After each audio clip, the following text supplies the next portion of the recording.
Grand Prix swimming continues here at the University of Michigan, Ann Arbor. The Canham Natatorium, named after Dan Canham, longtime athletic director. Make that Don Canham, athletic director here from 1968 to 1988. Women's 200-meter breaststroke.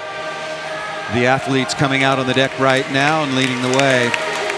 The fastest qualifier, Caitlin Leverance, out of the University of California, again an NCAA champion, fastest qualifier, won the 400 IM on the first of 3 days of competition here in Ann Arbor. And in lane one, Stephanie O'Toole out of North Baltimore. Boy, that is a strong, strong club. You see the same names over and over. North Baltimore, fast, etc. Sarah Lajnev out of Tunisia will be in lane two.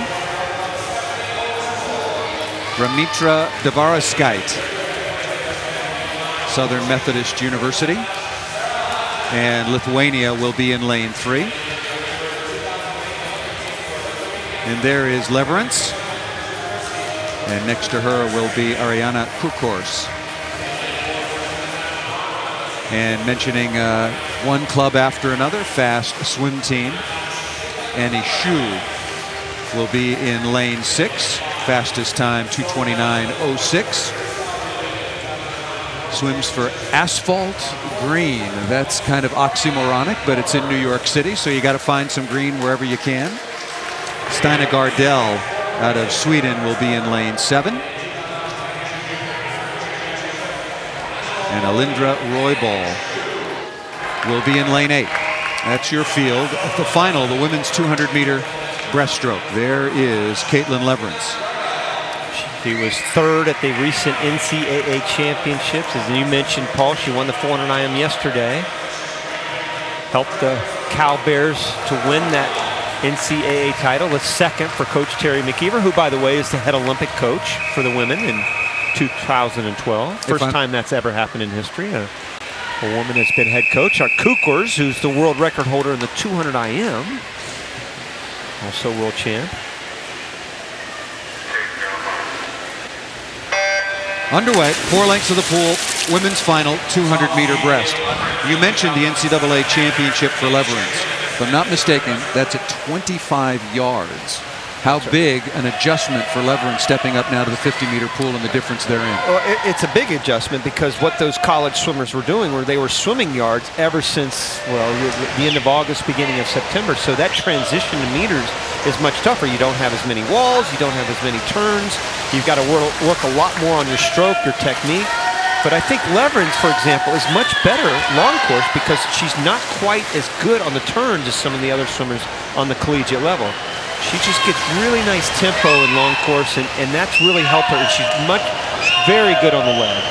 Does it hurt American swimming? And it's hard to imagine anything hurting American swimming with all the success that you and your teammates before and after have had. But wouldn't it be better for the athletes? Not necessarily. Well, that's why I bring it up. Why don't they swim meters all year long? Well, because the rest of the world doesn't either, though, Paul.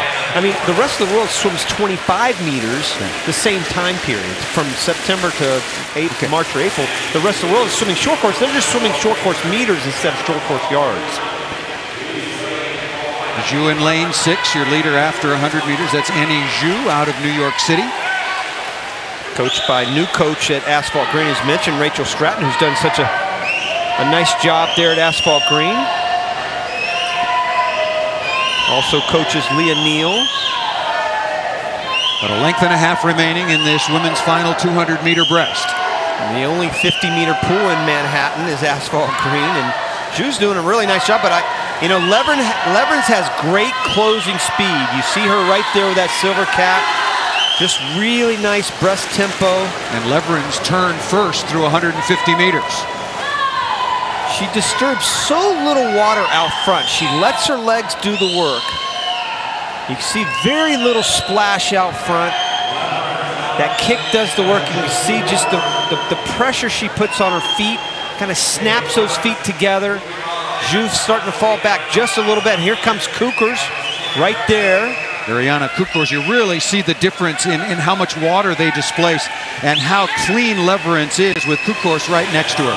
Caitlin Caitlin Leverance in lane 4 out of the University of California, going to win it. Close for second and third. Ariana Kukors gets in, and the leader through 100 meters, Annie Zhu, out of New York, gets in for third. Not a very fast time. I'm sure she's probably a little disappointed in the time. Doesn't crack the top 10. Would have taken 2:26 to crack the top 10. But that second spot for making the Olympic team next summer is wide open in the 200 breaststroke. Rebecca Soni obviously has the dibs on the top spot. But, you know, you talk about swimmers like Amanda Beard, who's made such a great comeback. One comeback after another for Amanda Beard, by the way. But that's a good swim for Caitlin Leverance, and believe me, she'll be in the battle to make that Olympic team in the 200 breaststroke come London. Boy, tremendous depth off the blocks, Rowdy. Yeah, she has really good depth off the blocks, and so good on her pullout, and so good at the momentum she carries from that pullout. But this is what I talked about. See the water up front?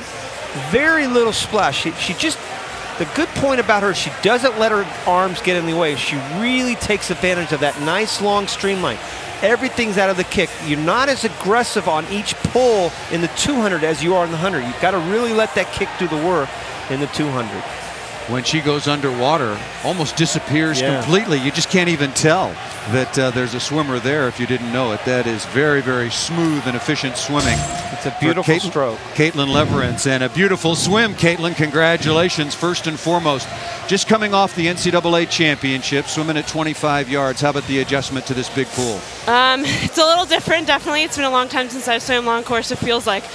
But I think, you know, we won NCAAs, and it was an awesome meet, and I had such a great time that I think just trying to use the momentum of that to keep moving forward and swim fast at this meet. Boy, you did such a great job in the 400 IM. Did that kind of give you the confidence here in this event, or did that 200 fly take the edge off a little bit? I think definitely the 400 IM gave me a lot of confidence for this weekend, because honestly, if you asked me what I was going to do this weekend, it wasn't going to be fast swimming. But so I surprised myself a little bit with that, and then the 200 fly is just kind of a fun event for me, so I started my meet out with that, and I won my best time, so I just kept going with it. Well, that was a great 200 breaststroke. Congratulations, Caitlin. Thank you very much. Caitlin Leverance out of the University of California, the reigning NCAA champions, also now a double winner here in Ann Arbor. The 400 IM yesterday, and now the 200 breast on day 2.